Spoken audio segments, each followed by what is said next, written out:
ٹکڑے اتنے احترام کے ساتھ باندھے ہوئے ہیں تم نے، سال کے بعد پیر کے آستانے کے خشک ٹکڑے اتنے احترام کے ساتھ کہ بچوں کو کھلاؤں گا۔ میں نے کہا پیر کے در کے ٹکڑے سال کے بعد ملے تو اتنا پروٹوکول، تو جو اللہ صبح بھی تازہ ناشتہ تمہیں کھلاتا ہے، دوپہر اور رات کو تازہ روٹی کھلاتا ہے، اتنا بھی رب کا حق نہیں ہے جتنے پیر کو دے رہا ہے۔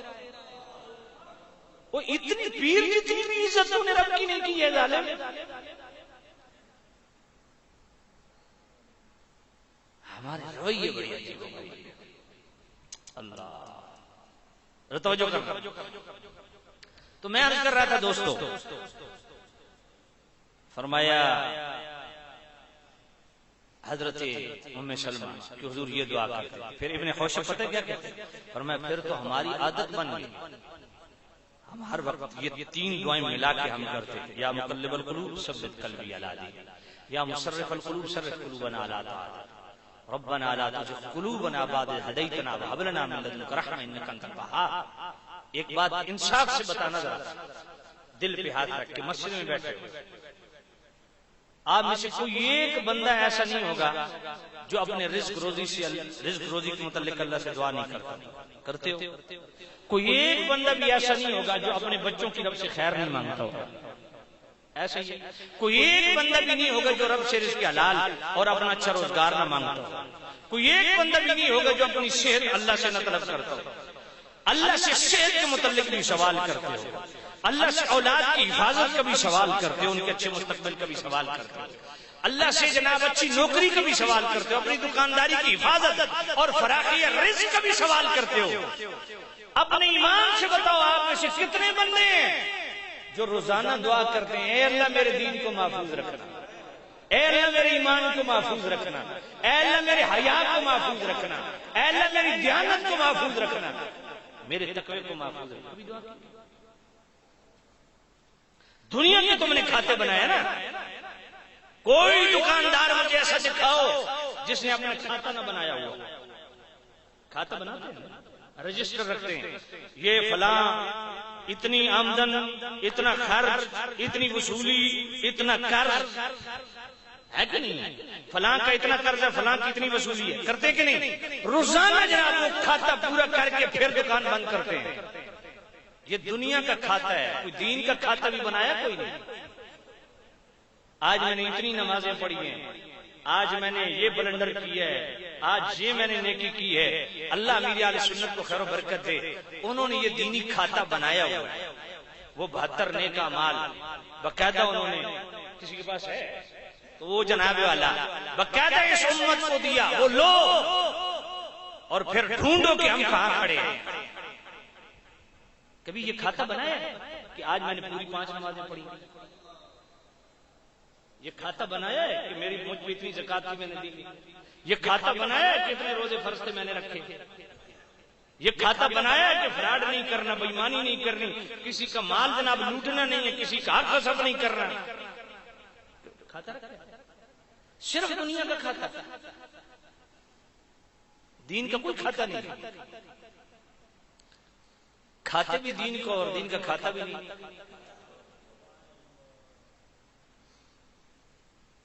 اللہ تو سامع عزیز فرمایا اللہ اور اس کے رسول کے بلاوے پہ بلا تاخیر حاضر، وگرنہ اس کا وبال بڑا سخت۔ اللہ قرآن مجید فرقان ہے۔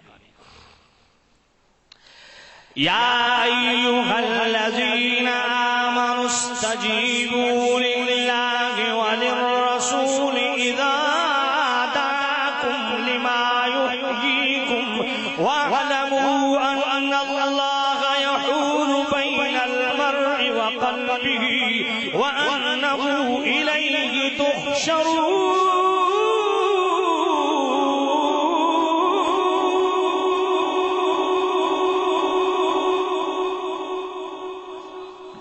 فرمایا ایمان والو جب اللہ اور اس کے رسول کی طرف سے بلاوا آ جائے بلا تاخیر، بلاوے پہ لبیک کہتے ہوئے عمل پیرا ہو جاؤ۔ آئیے جناب والا اس کا میں نظارہ آپ کی خدمت میں پیش کرتا ہوں. میرے کریم نبی کے صحابی ہیں حضرت حنظلہ رضی اللہ تعالیٰ عنہ. یہ بند کر اس کی باز گشت تھوڑی بند کر تاکہ ان کو سمجھ آئے. سامع نذیر شام بس بالکل ٹھیک. اصل آپ کا ساؤنڈ بڑا ہیوی ہے نا تو یہ مسجد بند ہے اس وجہ سے توجہ کر. سبحان حضرت حنظلہ رضی اللہ تعالیٰ عنہ پہلی رات شادی کو بڑی شوق سے تمناؤں سے شادی کی. شادی کر چکے عمل ازدواج سے ہم کنار ہو چکے ہم بستری کر چکے غسل فرض ہو چکا. ادھر سے منادی نے ندا دی کہ نبی پاک غلاموں کو بلا رہے ہیں جناب والا احد کے میدان میں جانا ہے جہاد کے لیے حضور بلا رہے ہیں. اب حضرت حنظلہ پہ غسل فرض ہو چکا تھا مگر حضرت حنظلہ نے غسل کیا نہیں کیونکہ مصطفیٰ کا بلاوا آ گیا ہے حاضری میں دیر نہ ہو جائے. بیوی نے دامن پکڑ لیا. حنظلہ کدھر جا رہے ہو؟ کہا میرے نبی کا بلاوا ہے. اے حنظلہ غسل فرض ہے غسل تو کرتے جاؤ پر میں نانا حضور کا بلاوا آ جائے تاخیر جو ہے وہ نہیں کرنی اللہ کا حکم ہے. اب حضرت حنظلہ چلے گئے دربار رسالت میں اسی جنبی حالت میں غسل فرض ہے. میرے کریم نبی نے احد کی طرف بھیج دیا. میدان کارزار میں برسر پیکار ہوئی لشکر کفار سے لڑے. اللہ نے شہادت کی شہادت نصیب فرما دی. جب شہید ہو چکی اللہ نے مسلمانوں کی فتح پہ فتح عطا فرما دی. جب مار کا اپنے اختتام کو پہنچا میرے کریم رؤوف الرحیم نبی نے فرمایا اے میرے غلامو شہداء کی اجساد کو اکٹھا کرو. سب کی لاشیں مل گئی. یا نبی اللہ حنظلہ کی لاش نہیں مل رہی. میرے کریم رؤوف الرحیم نبی نے سر جھکایا پھر سر اٹھایا مسکرا پڑے. میرے نبی نے فرمایا اے میرے غلامو حنظلہ نے میرے بلاوے پہ بلا تاخیر لبیک کہتے ہوئے عمل پیرا ہو گئے. غسل بھی نہیں کیا کہ حضور کی بارگاہ میں حاضری میں دیر نہ ہو جائے. اللہ کو یہ عمل ان کا اتنا پسند آیا کہ فرشتے ان کو آسمانوں پہ لے جا کے غسل دے رہے ہیں. غسیل الملائکہ کا ٹائٹل پایا کس نے؟ جس نے پہلی رات پوری نہیں گزاری. ہماری تو شادی نہیں ہوتی شروع ہوتی ہیں تو نمازیں چھوٹ جاتی ہیں. کیا یہ حی علی الصلاۃ حی علی الفلاح یہ اللہ کی طرف سے بلاوا نہیں ہے؟ یہ تو روزانہ 5 ٹائم بلاوا ہوتا ہے. اب کیا سمجھتے ہو کہ ایسی سنا کے جناب ادھر سے نکالو ادھر سے کیا سمجھتے ہو اس پہ کچھ نہیں ہوگا؟ بڑا سخت مواخذہ ہوگا شدید ترین مواخذہ ہوگا. اللہ کی رحمت کا مطلب یہ نہیں کہ تم فرض کو چھوڑ دو. ہرگز یہ غلط رحمت کا مطلب تم نے لیا ہے. جس کی رحمت کے سہارے ہم چل رہے ہیں اسی نے نماز کا حکم دیا. بات سمجھ نہیں؟ جس کے کرم سے ہم بخشے جائیں گے انہوں نے نماز کا حکم دیا. اچھا مجھے بتاؤ مصطفیٰ کریم کی شفاعت سے امت بخشی جائے گی تو مصطفیٰ کو پھر نماز پڑھنے کی کیا ضرورت ہے؟ جو جنت کے سردار ہیں امام حسین کربلا میں سر سجدے میں ہیں کیا ضرورت؟ مولا علی شہادت ہو رہی ہے تو سجدے میں, حضرت عمر کی شہادت ہو رہی ہے تو مسجد میں, سمجھ کوئی نہیں. تو سب مولا علی تو بڑے ہو, کچھ ہوش کرو, ہوش کے ناخن لو. اتنی جناب والا ہوس پرستی میں اندھے نہ ہو جاؤ کہ فرائض کو بھی ترک کر دو. جس رب نے ہمارے لیے جنت بنائی ہے نا اسی نے دوزخ بنائی ہے. جس رب نے جنت عطا فرمانی ہے اسی نے قرآن مجید میں یہ فرمایا ما سلککم فی سقر قالوا لم نک من المصلین, اسی نے فرمایا. اس لیے ہوش کرو, توجہ کرو, اپنے آپ کو سنبھالو, وقت بہت تھوڑا ہے تمہارے پاس. آپ قبر کو کیا مذاق سمجھتے ہو؟ قبر کو حاجی خالد اتاری صاحب میرے بچپن کے دوست تھے، زمانے طالب علمی میں، آرمی میں تھے، ان کو برین ٹیومر ہو گیا، سی ایم ایچ ہاسپٹل میں داخل تھے پنڈی میں میرے پاس ہی، اور جس نے سی ایم ایچ کی نئی بلڈنگ دیکھی ہے اس کو پتا ہے کہ نئی بلڈنگ جو کیانی جنرل کیانی کے دور میں بنی تھی، دنیا کو کوئی آسائش و آرام نہیں جو وہاں نہ ہو۔ میں ایک دن ان کے پاس گیا، حاجی صاحب لیٹے ہوئے، سفید چادر بچھی ہوئی ہے، بیڈ پہ لیٹے ہوئے، وینٹیلیشن سسٹم بہترین، اے سی چل رہے ہیں، 3 ٹائم بہترین کھانا، فروٹوں کا ڈھیر لگا ہوا ہے، جوس کا ڈھیر لگا ہوا ہے، کوئی ایک آ رہا ہے حاجی صاحب کی بیمار کرسی کے لیے، کبھی دوسرا آ رہا ہے، کبھی تیسرا، جناب والا 3 ٹائم ڈاکٹر آ رہے ہیں، انجیکشن لگا رہے ہیں۔ حاجی صاحب مجھے پتہ ہے کیا کہتے ہیں؟ حضرت صاحب دعا کریں، میں لیٹ لیٹ کے تنگ آ گیا، بات آپ کے اوپر سے گزر گئی۔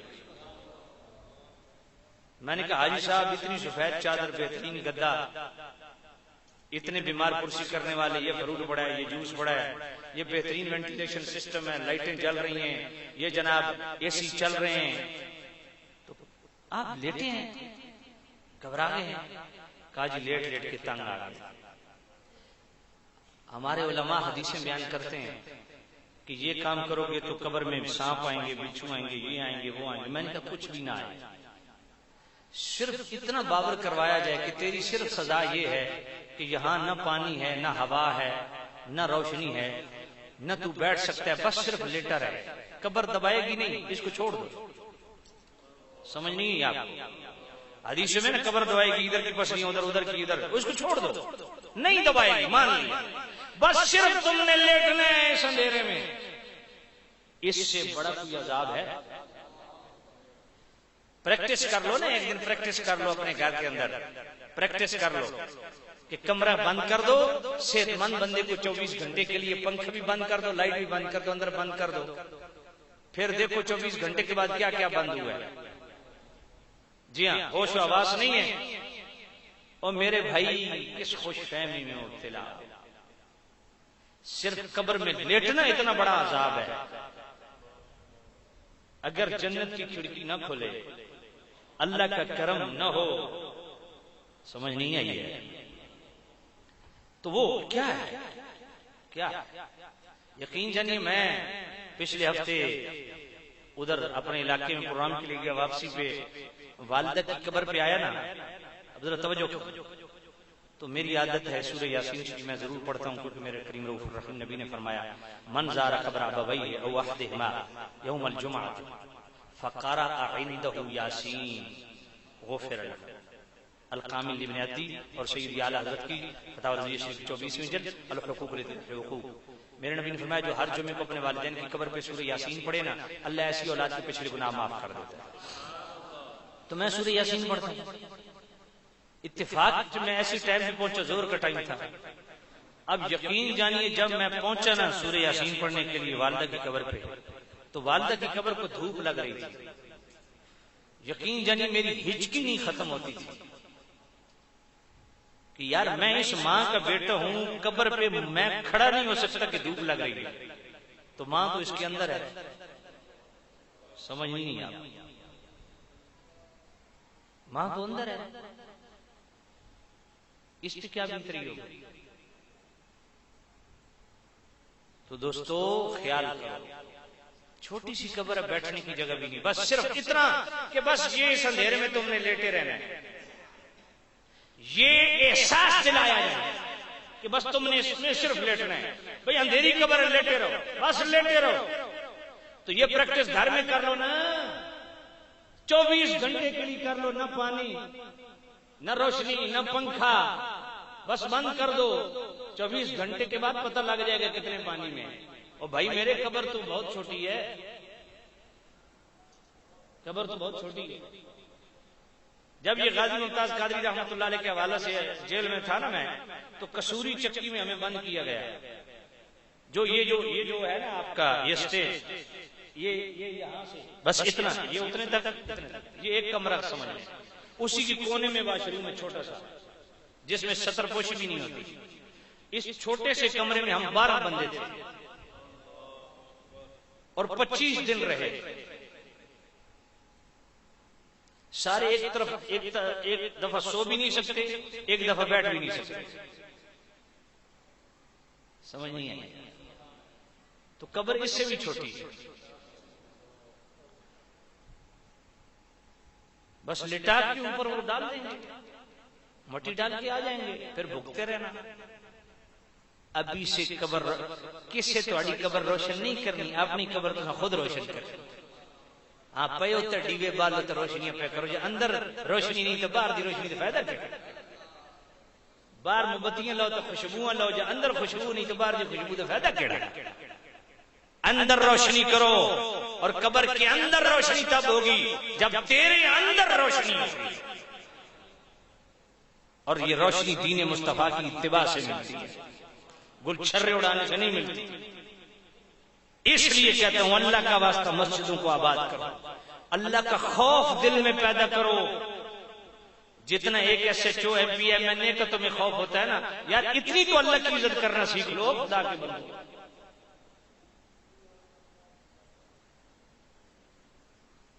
میں اس وقت 27 FIR بھگت چکا ہوں، 3 دفعہ میں جیل کاٹ چکا ہوں، کوئی کسی سے ڈاکہ نہیں مارا، یہ ناموس رسالت کے ختم نبوت اپنے مسئلہ کر چکا۔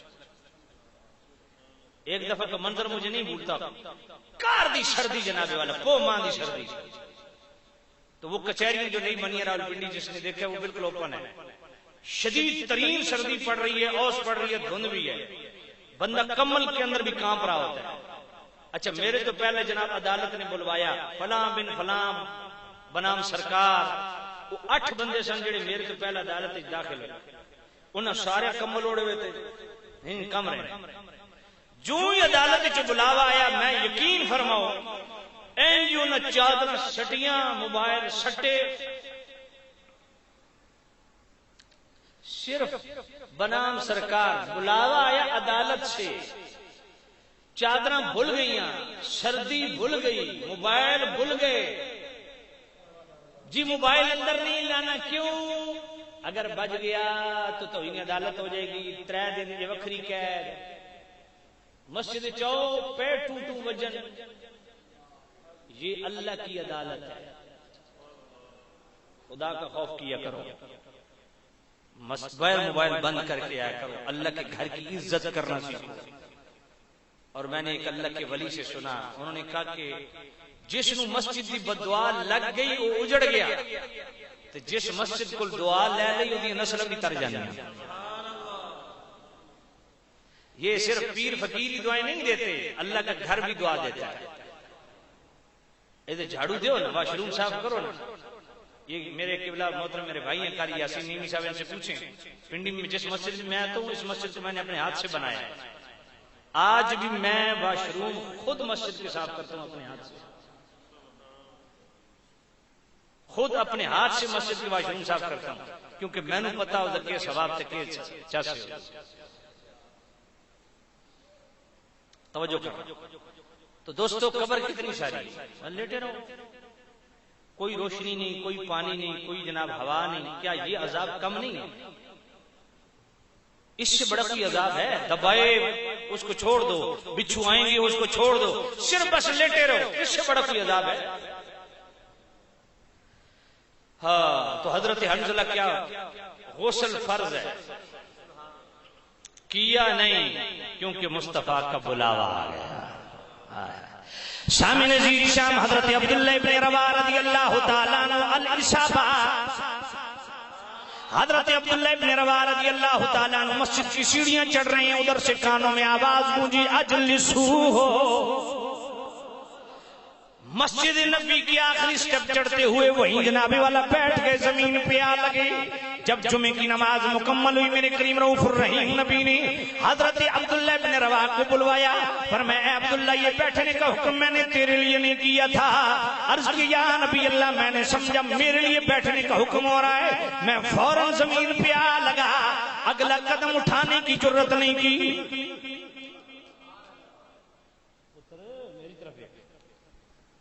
اگلا قدم اٹھانے کی ہمت نہیں کی. اب ذرا توجہ کرنا, ادھر سے آواز آئی, ادھر میرے کریم نبی کے صحابی نے اسی اگلے لمحے عمل کیا اور فوراً زمین پہ آ لگے. میرے نبی کو اپنے غلام کی یوں اطاعت کرنا اتنا پسند آیا کہ میرے کریم نبی نے دعا کے لیے ہاتھ اٹھا دیے. زادک اللہ حرصا علی طواعیت اللہ و طواعیت رسولہ.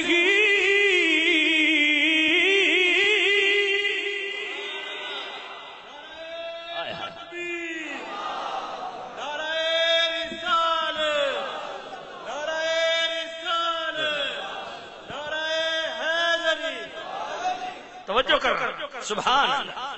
آج جناب والا جس نے میرے کریم نبی کے ایک بلاوے پہ, ایک آواز پہ یوں جھٹپٹ عمل کیا, میرے کریم نبی نے دعا کے لیے ہاتھ اٹھا دیے. زادک اللہ حرصا علی طواعیت اللہ و طواعیت رسولہ. فرمایا اے میرے غلام, یہ جو تجھ میں اللہ رسول کی اطاعت کا حرص ہے, میں اللہ کی بارگاہ میں دعا کر رہا ہوں اللہ اس حرص کو اور بڑھائے. ہر بندے کے جناب والا حرص ہے, ہر بندے کی ضروریات ہیں. ہر بندہ چاہتا ہے میرا اپنا مکان ہو, یہ بھی ایک حرص ہے. ہر بندہ چاہتا ہے میں اچھا جناب والا کھاؤں, یہ بھی حرص ہے. جناب والا پیٹ ساتھ ہے, ہر بندے کی ضروریات ہیں. لیکن میرا سوال یہ ہے, جتنے ہم دنیا کی حریص ہیں, کیا اتنے ہی ہم اللہ رسول کی اطاعت کے بھی حریص ہیں یا نہیں؟ اور جناب والا توجہ کرنا, یہ نہیں کہ اس غلام کو یہ دعا مل گئی نا, آج بھی مصطفیٰ امت کے لیے دعا کر رہے ہیں. خوش نصیب وہ ہے جو میرے نبی کا دل خوش کر کے دعا لے لے. ہم کتنے بد نصیب ہیں, ہم روزانہ مصطفیٰ کریم کو تکلیف دیتے گئے, روزانہ جناب والا برے اعمال کر کے مصطفیٰ کریم کا دل دکھاتے ہیں. سنو جناب والا مجموع الزوائد کی صحیح حدیث, حضرت عبداللہ ابن مسعود راوی ہے, میرے کریم رؤوف الرحیم نبی نے فرمایا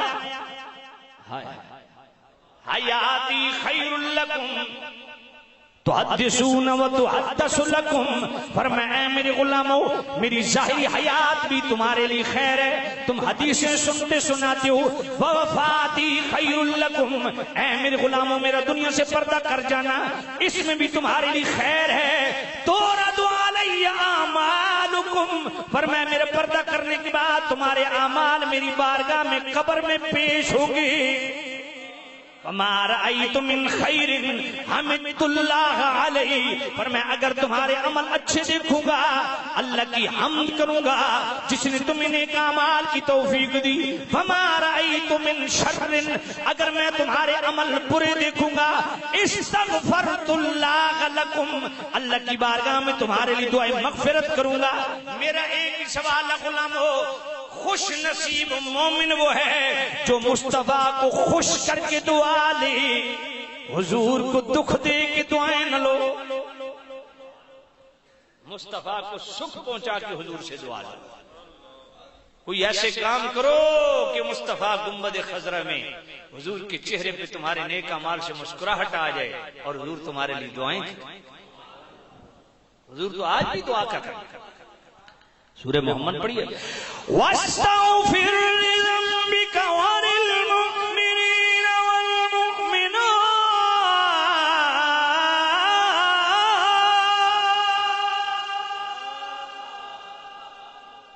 حضور تو آج بھی امت کے لیے دعائیں مغفرت کر رہے ہیں, تو حضور کو دکھ دے کے دعائیں لے رہی ہیں. شفاعت کا یہ مطلب کب سے تم نے نکالا؟ یہ حدیث میں نے بھی پڑھی ہے اور پڑھائی ہے, شفاعتی لأہل الکبائر من امتی. حضور نے فرمایا میری شفاعت کبیرہ گناہ کرنے والوں کے لیے. تو اس کا مطلب کیا ہے کہ ہم کبیرہ گناہ کرتے پھریں کہ حضور شفاعت کریں گے؟ مصطفیٰ کو دکھ دے کے حضور سے شفاعت لے رہے ہو. مصطفیٰ کریم کو خوش کر کے دعائیں لو, مصطفیٰ کا دل ٹھنڈا کرو, دعائیں لو. اور میرے کریم نبی کتنے کریم ہیں, کتنے مہربان ہیں کہ صرف ایک دفعہ حضور کے آواز لگانے پہ صحابی عمل پیرا ہوا تو حضور نے ان کے لیے دعا کے لیے ہاتھ اٹھا دیے. اے میرے امیر اہل سنت، آپ کی عظمت کو سلام. آپ نے تو مصطفیٰ کریم کے کروڑوں امتیوں کو ایک سنت پہ نہیں، ہر سنت کا ذوق اور شوق عطا فرمایا. آپ کو کتنی دعائیں مل رہی ہیں. اس لیے خود بھی دین کی تابعداری کرو، دینداری اپنے اندر لاؤ، دیندار بنو تاکہ تمہاری اولادیں بھی تمہارے لیے دیندار بنے. صحبت کا بڑا اچھا اثر ہوتا ہے. خود نماز پڑھو گے تو اولاد بھی پڑھے گی، خود ڈرامے فلمیں دیکھو گے تو اولاد بھی وہی کرے گی. گھر کا ماحول بدلو، ماحول کو پاکیزہ اور مصطفیٰ کریم کے بلاوے پہ یوں جھٹپٹ عمل. میرے نبی جس حال میں بلا لیں، محبت سے کہو سبحان اللہ. جناب والا میرے کریم رؤوف الرحیم نبی جس حال میں بلا لیں، ہر حال میں حضور کی بارگاہ میں حاضر ہونا ضروری ہے. اگر نماز پڑھتے بھی میرے نبی بلا لیں، نماز پڑھتے ہوئے بھی مصطفیٰ بلا لیں، تو حکم کیا ہے؟ نماز چھوڑ دو، پہلے مصطفیٰ کی بارگاہ میں حاضری دو. اور جناب والا بخاری سے لے کے مشکات تک تمام سیاست کے اندر یہ حدیثیں موجود ہیں. حضرت سعید بن معلہ اور ابی بن کعب دونوں صحابی نماز پڑھ رہے ہیں. یہ جناب والا جگہ مختلف ہے، مقام مختلف ہے، لیکن مفہوم ہے کہ اس لیے اکٹھا بیان کر رہا ہوں. اب جناب والا میرے کریم نبی کے صحابی حضرت ابی بن کعب رضی اللہ تعالیٰ عنہ اور سعید بن معلہ رضی اللہ تعالیٰ عنہ نماز پڑھ رہے ہیں. ادھر سے میرے نبی نے آواز لگائی تو آنے میں تاخیر کی. تو مصطفیٰ کریم صاحب اللہ صلی اللہ علیہ وسلم نے پوچھا ہے میرے غلاموں تاخیر کیوں ہے حاضری میں؟ عرض کیا یا نبی اللہ نماز پڑھ رہے تھے. میرے نبی نے یہ نہیں فرمایا اچھا اچھا اچھا اچھا نماز پڑھ رہے تھے، میرا دھیان اس طرف نہیں گیا، عدم توجہ کی بنا پہ میں نے تمہیں آواز لگائی ہے، چلو نماز پوری کر کے آئے ہو، اچھا کیا. یہ فرمایا نہیں، حضور نے فرمایا میری آواز سنی یا نبی اللہ سنی. تو فرمایا قرآن نہیں پڑھا. اب اس آیت کو خود حضور اس کی ڈیفینیشن بیان کر فرمایا قرآن نہیں پڑھا. اللہ کیا کہتے ہیں؟ یا ایھا الذین آمنوا استجیبوا للہ وللرسول اذا دعاکم لما یحییکم. میں یہ قرآن نہیں پڑھا. اللہ تو فرماتا ہے کہ جس وقت، جس لمحے، جس حال میں اللہ رسول کی طرف سے بلاوا آ جائے فوراً بلا تاخیر حاضر ہو جائے. تو اس آیت کا حضور نے خود مفہوم سمجھا دیا کہ نماز پڑھتے بھی میں بلا لوں، نماز چھوڑ دو. یار شعب الایمان کے اندر یہ حدیث موجود ہے، محمد ابن منقدر راوی ہے. میرے نبی نے فرمایا ماں اگر نفل نماز پڑھتے بلا لے، فرض نہیں نفل، اور یہاں باپ نہیں ماں، فرمایا ماں نفل نماز پڑھتے بلا لینا، نفل توڑ دو، پہلے ماں کی بات سنو، ماں کا کام پورا کر کے آؤ، سرے سے دوبارہ نماز شروع کرو. فرمایا یہ ماں کا مقام ہے. ماں فرض نہیں نفل پڑھتے ہوئے بلا لے تو نفل توڑ دو، ماں کی بات سنو، پھر سرے سے نفل آ کے دوبارہ پڑھو. اور مصطفیٰ کی شان یہ ہے میرے نبی چاہے فرض میں بلا لیں، چاہے نفل میں بلا لیں، فرض چھوڑ دو، توڑ نہیں، ٹوٹے نہیں ہیں. کیونکہ من یطع الرسول فقط اطاع اللہ، مصطفیٰ کی اطاعت اللہ کی اطاعت ہے. فرمایا نماز چھوڑ دو، مصطفیٰ کی بارگاہ میں آؤ. حضور بازار بھیج دیں، میں نے کہا عمل کثیر پایا گیا کہ نہیں؟ نماز ٹوٹی نہیں ٹوٹی. امام شافعی سے مسئلہ پوچھا گیا کہ ایک بندے کو حضور بھیج دیں بازار، 3 گھنٹے کے بعد مڑ کے آئے، کیا کرے؟ فرمایا جہاں چھوڑی تھی وہیں سے شروع کرے، کیونکہ نماز ٹوٹی ہے ہی نہیں حضور کی اطاعت میں، اور مصطفیٰ کی اطاعت اللہ کی اطاعت. اسی لیے اقبال نے بڑی خوبصورت بات کی، ازاں ازل سے تیرے عشق کا ترانہ بنی، ازاں ازل سے تیرے عشق کا نماز اس کے نظارے کا ایک بہانہ بنی، ادائے دید سراپا نیاز تھی تیری، کسی کو دیکھتے رہنا نماز تھی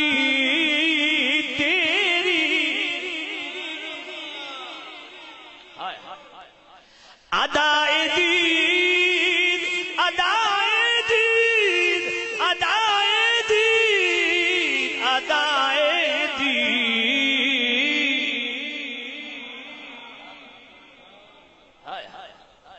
اللہ توجہ کرو، یہ ہے وہ نماز۔ آج ایسے لوگ بھی ہیں جن کے اماموں نے لکھا کہ نماز میں رسول اللہ کا خیال آ جائے، یہ مفسد نماز ہے، العیاذ باللہ۔ وہ کون سی نماز ہے جو تصور رسول سے خالی ہے؟ صلو کما رأیتمونی اصلی، حضور نے فرمایا اس طرح نماز پڑھو جس طرح مجھے پڑھتا دیکھتے۔ اچھا جب یوں کرو گے تو یقیناً یہ خیال لانا پڑے گا نا کہ ہاتھ ایسے اٹھانے ہیں جیسے مصطفیٰ نے اٹھائے، ہاتھ باندھنے ہیں تو جی ایسے باندھنے جیسے مصطفیٰ نے باندھے، رکوع کرنا ہے تو ایسے کرنا ہے جیسے مصطفیٰ نے، اور رکوع میں وہ پڑھنا ہے جو مصطفیٰ نے پڑھا، قومہ کرنا ہے تو ایسے جیسے مصطفیٰ نے کیا، سجدہ کرنا ہے تو ایسے جیسے مصطفیٰ۔ میں کہتا ہوں شروع سے لے کے آخری سلام تک مجھے بتاؤ نماز کا کوئی وہ حصہ بتاؤ جو تصور رسول سے خالی ہو۔ ازاں ازل سے تیرے عشق کا ترانہ بنی، نماز اس کے نظارے کا ایک بہانہ بنی، ادائے دید سراپا نیاز تھی کسی کو دیکھتے رہنا نماز تھی تیری۔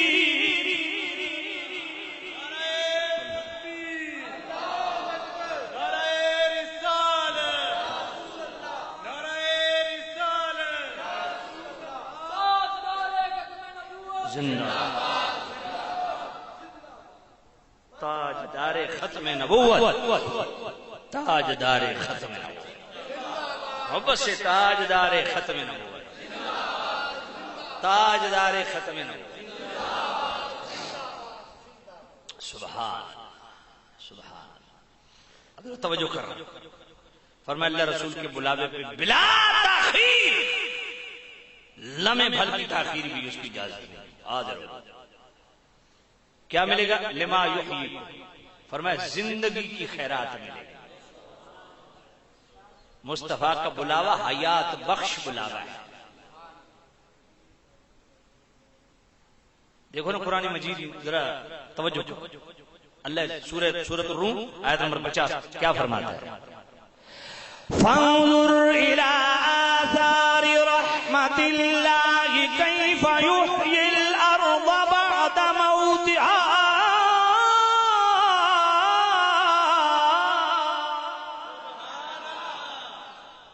فرمایا ذرا نظر تو کر یہ باران رحمت پہ کہ بارش کے چند قطرے جب رحمت بن کے آتے ہیں، کیف یحیی الارض بعد موتها، مردہ زمین کو یہ رحمت آ کے کیسے زندہ کر دیتی ہے۔ بارش کے چند قطرے چند لمحوں کے لیے رحمت بن کے آ جائیں تو مردہ زمین کو فیض رساں بنا دیں، تو جس نبی کے لیے رب فرمائے وما ارسلناک الا رحمتا للعالمین، تو مصطفیٰ کی قربت میں آ جاؤ، جو جو میرے نبی نے حکم دیا اس پہ عمل پیرا ہو جاؤ، ہمیشہ کی زندگی۔ تم قبر میں بھی چلے جاؤ تب بھی زندہ ہو، اور دنیا میں اگر اس مصطفیٰ کریم کی فرما برداری، اطاعت گزاری و خواہشاری سے خالی ہو تو دنیا میں ہی مردہ ہو۔ بات سمجھ آ گئی؟ فرمایا ڈرو اللہ کی اس وقت سے واتقوا فتنة لا تصيبن الذين ظلموا منكم خاصة. یہی ہے نا سورۃ الانفال چل رہی ہے، آیت نمبر 24 کے بعد آیت نمبر 25. واتقوا فتنة لا تصيبن الذين ظلموا منكم خاصة. میں یہ بار بار آپ کو نصیحت کیوں کر رہا ہوں؟ میری مجبوری ہے. اگر میں نہیں کروں گا آپ کو نصیحت تو میں پکڑا جاؤں گا، کیونکہ میرا منصب ہے. صرف میں نے آپ کو خوش تو نہیں کرنا نا، صرف آپ کے پیسوں سے جیب تو نہیں بھرنی نا، صرف آپ کا لنگر تو نہیں کھانا نا. کم از کم لنگر بھی کھاؤں، خدمت بھی آپ میری کریں، تو میں پیغام بھی آپ کو دیانتداری سے نہ دوں. تو اس سے بڑا کوئی ظلم عظیم ہے؟ اور آج کتنی محفلیں، ذرا دیانتداری سے ذرا تجزیہ کرو. یہ جتنے حضرات بیٹھے ہو، 20 محفلیں کیا سینکڑوں محفلیں آپ بھگت چکے ہو، سیکھا کیا ہے؟ کیا سیکھا؟ سینکڑوں محفلیں تمہیں اللہ کی بارگاہ میں نہ جھکا سکی، مصطفیٰ کا وفادار نہ بنا سکی. صرف نعروں سے کام چلا رہے ہو، صرف نعروں سے کام چلا رہے ہو. توجہ کرو. اللہ واتقوا فتنة لا تصيبن الذين ظلموا منكم خاصة. فرمایا جب اللہ رسول کی طرف سے بلاوا آ جائے فوراً عمل پیرا ہو، وگرنہ اللہ اپنے پردہ حکم کا حائل کر دے گا. اور واتقوا فتنة لا تصيبن الذين ظلموا منكم خاصة. اللہ فرماتا ہے ڈرو، اس آزمائش سے، امتحان سے ڈرو کہ جب اللہ کی طرف سے عذاب آئے تو فرمایا اللہ کی طرف سے جب عذاب آئے گا نا تو وہ تم میں سے صرف خاص وہ جو ظالم ہے نا ان پہ نہیں آئے گا، تم نیک بھی رگڑے جاؤ. اسی آیت کے تحت جامع البیان میں امام ابن جریر حضرت عبداللہ بن عباس سے روایت لاتے ہیں. حضرت عبداللہ بن عباس فرماتے ہیں اس آیت کا مطلب یہ ہے کہ اپنے سنگت، دوستی، تعلق داری، رشتہ داری، اپنے ارد و گرد کا جو ماحول ہے ان کو بدکار نہ رہنے دو، وگرنہ جب ان پہ عذاب آئے گا تم بھی ساتھ عذاب میں مبتلا ہوگے. اس آیت کے ضمن میں علماء نے لکھا ہے کہ جو لوگوں کو اللہ کا خوف دلانے والے لوگ ہیں اور ان کو بدکاری سے روکنے والے لوگ ہیں، یہ عمل ہے جو اللہ کے عذاب کو روک کے رکھتا ہے. خود بھی اپنے آپ کو عذاب سے بچاؤ، اپنے گھر والوں کو، عزیز و اقربا کو بھی بچاؤ. فرمایا واتقوا فتنة لا تصيبن الذين ظلموا منكم خاصة. جب اللہ کی طرف سے عذاب آتا ہے تو پھر تم میں سے وہ صرف وہ ظالم جو لوگ ہیں نا، بدکار، صرف ان کو نہیں رگڑتا، نیک بھی رگڑے جاتے. نیک بھی. سیاست کے اندر حدیث ہے نا، اللہ نے ایک قوم کو برباد کرنا چاہا تو فرشتے کو بھیجا کہ زمین الٹا دے.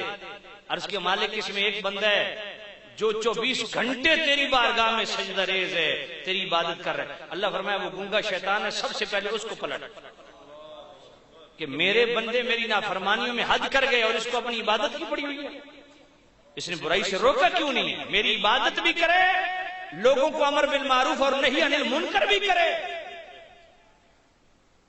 آج کتنے پیر ہیں جو یہ کام کر رہے ہیں، کتنے خطیب ہیں جو یہ کام کر رہے ہیں. خطیب بھی سٹیج پہ آتے ہیں، پہلا پروگرام یہی ہوتا ہے ایسی تقریر کر کے جاؤں کہ اگلی ڈیٹ بھی پکی ہو جائے، ایسی تقریر کر کے جاؤں بھی انتظامیہ بھی ہاتھ چومے، حضرت صاحب آج تے مونجی کوٹ چھوڑی ہے. ایسی میں اوکاڑ ایک بہت بڑی محفل ہوتی ہے، نام نہیں لوں گا، اس محفل میں گیا میلاد شریف کی 3 لاکھ روپے تو وہ صرف ڈیکوریشن پہ خرچ کر. تو میں میلاد شریف کی محفل تھی تو مقاصد میلاد پہ میں شروع ہوا کہ نبی پاک جب آئے تو آتے ہی سجدہ، بس یہیں سے میں نے نماز کا سٹارٹ لے لیا. میں نے جس نے میرا نماز کا بیان سنا ہے، کسی نے سنا ہے آپ میں سے؟ میرے نماز پہ جو بیان ہے کسی نے سنا ہوا ہے؟ ایک ہی ہاتھ کھڑا ہوا ہے. جس نے بھی 2 اچھا 3 4 کھڑے ہونے لگے. اس میں نے ترنم میں کتنی آیتیں پڑھی ہیں، شعر بھی پڑھے ہیں، ترنم بھی لگائے، 1.25 گھنٹے خطاب بھی کیے. اور جب میں کمرے میں آ کے بیٹھا وہی ساری کیبنٹ کمیٹی آئی تو انہوں نے صدر میں پتہ نہیں کیا حضرت صاحب بڑے بادشاہ آدمی ہو. کیوں کہ اسا 3 لاکھ روپے خرچہ کیتا تو تسا نماز جڑ گئے ہو. میں کہ تو اتنے باہر پہلے تو میں تن کلمہ پڑھاواں تو تیرا نکاح پڑھاواں،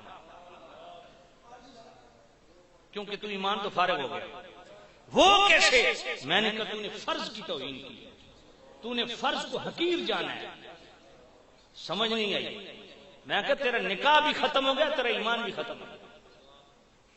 وہ تو سن کلمے پڑھانا ہے، تو میں کہ تیرے پیو تن پڑھایا، مولوی پڑھایا، کس پڑھایا؟ ایک تجھے مسئلہ بتا رہا ہوں، اوپر سے بدماشی دکھا رہے ہو۔ میں نے کہا خدا کا خوف کرو، یہ کیا کر رہے ہو؟ یوں ہم جناب دار اسلام سے خارج ہوتے ہیں اور ہمیں پتہ بھی نہیں۔ اور میں ایک نوجوان نو آخیا ہوئے کڑے نہ پایا کرو، مرتے ہو حرام ہے۔ میں نادا جی اس شباز کلندر دے مزار نہ اللہ کیا، میں کہ اللہ دی قسم گنبد خضرا نہ اللہ کیا ہوئے نا تاں بھی حرام ہے، کیونکہ مصطفیٰ نے حرام ہے۔ ایک یہ دربار نہ اللہ کیا آیا، یہ اپنی شریعت بنائی ہوئی ہے۔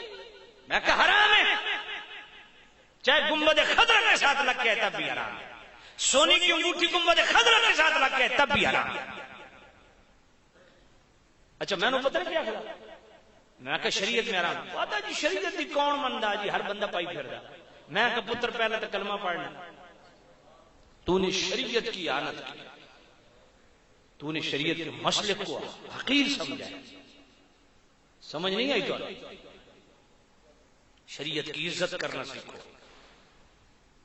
اور جو شریعت بتانے والے ہیں ان کی عزت کرنا سیکھو، حضور کے نائبین کی عزت کرنا سیکھو۔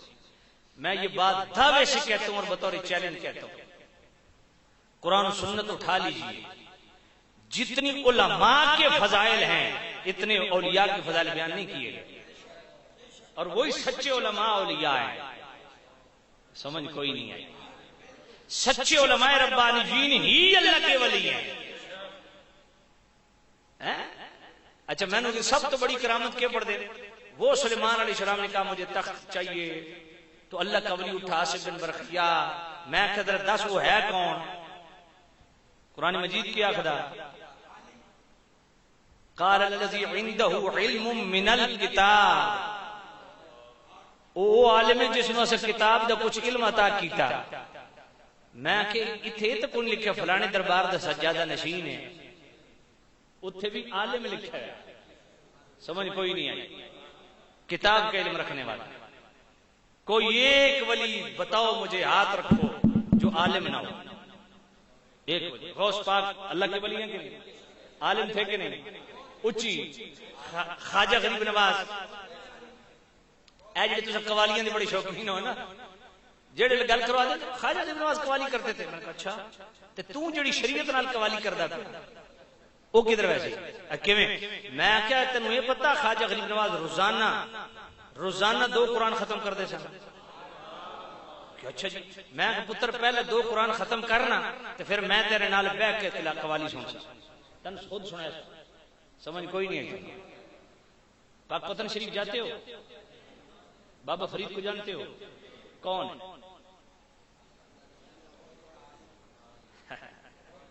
ہے؟ توجہ ہے، یہ جو داد کا مخرج ہے نا، داد کا مخرج، اس فن کا پورے بر صغیر میں استاد تھا تو اس کا نام بابا فرید۔ قوم ڈھولت لگ گئی ہے، دھماکے لگ گئی ہے، سبحان۔ تو میں عرض کر رہا تھا دوستو، کیا عرض کر رہا تھا؟ وَاتَّقُوا فِتْنَةً لَا تُصِيبَنَّ الَّذِينَ ظَلَمُوا مِنكُمْ خَاصَّةً۔ اللہ فرماتا ہے ڈرو آزمائش سے، فتنے سے ڈرو۔ جب اللہ کی طرف سے عذاب آتا ہے تو اللہ کا عذاب پھر صرف خاص ظالموں کو نہیں آتا، فرمایا نیکوکار بھی رگڑے جاتے ہیں۔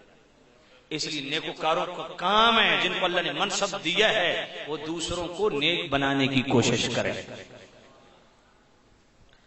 اچھا اس آیت کے ضمن میں ایک روایت لکھی گئی ہے، آگے یہ سنا دیتا ہوں۔ اسی کھولی وَاتَّقُوا فِتْنَةً لَا تُصِيبَنَّ الَّذِينَ ظَلَمُوا مِنكُمْ خَاصَّةً، حکیم الامت مولانا امیار خان نیمی رحمۃ اللہ علیہ، تفسیر نیمی، تفسیر کبیر اور تفسیر خازن کی روایت اسی آیت کے تحت، اس کے شان نزول پڑھ رہا ہوں۔ امیر المومنین مولا المسلمین سیدنا و مولانا علی المرتضی کرم اللہ تعالی وجہ الاسنا، آپ بیٹھے، حضرت زبیر ساتھ بیٹھے، اور مولا علی سے محبت کا اظہار کر رہے ہیں. کون؟ حضرت زبیر. پتہ ہے کون ہے؟ ابو بکر فی الجنہ، عمر فی الجنہ، عثمان فی الجنہ، علی فی الجنہ، طلحہ فی الجنہ، زبیر فی الجنہ، سعد فی الجنہ، سعید فی الجنہ، عبد الرحمن فی الجنہ، ابو عبیدہ فی الجنہ. عشرہ مبشرہ جو قطعی جنتی، حضور کا ہر صحابی جنتی ہے، مگر یہ 10 وہ ہیں جن کو خصوصیت کے ساتھ ایک ہی مجلس میں حضور نے جنت کی بشارت دی. ان میں حضرت زبیر ہیں کہ نہیں؟ حضرت طلحہ بھی ہیں کہ نہیں؟ اب حضرت زبیر مولا علی سے محبت کا اظہار کر رہے ہیں. نبی پاک آئے، فرمایا زبیر تجھے علی سے محبت ہے؟ یا نبی اللہ بڑی. کتنی؟ یا نبی اللہ میں جتنی اپنی اولاد سے محبت کرتا ہوں اتنی علی سے محبت کرتا ہوں. آگے نبی پاک نے پتہ کیا فرمایا؟ فرمایا ہاں زبیر، وہ وقت کیسا ہوگا، وہ کیسی آزمائش کی ہوگی کہ جس علی سے تو اتنی محبت کی اظہار کر رہا ہے، اسی علی کے ساتھ تو جنگ کر رہا ہوگا. سمجھ کوئی نہیں.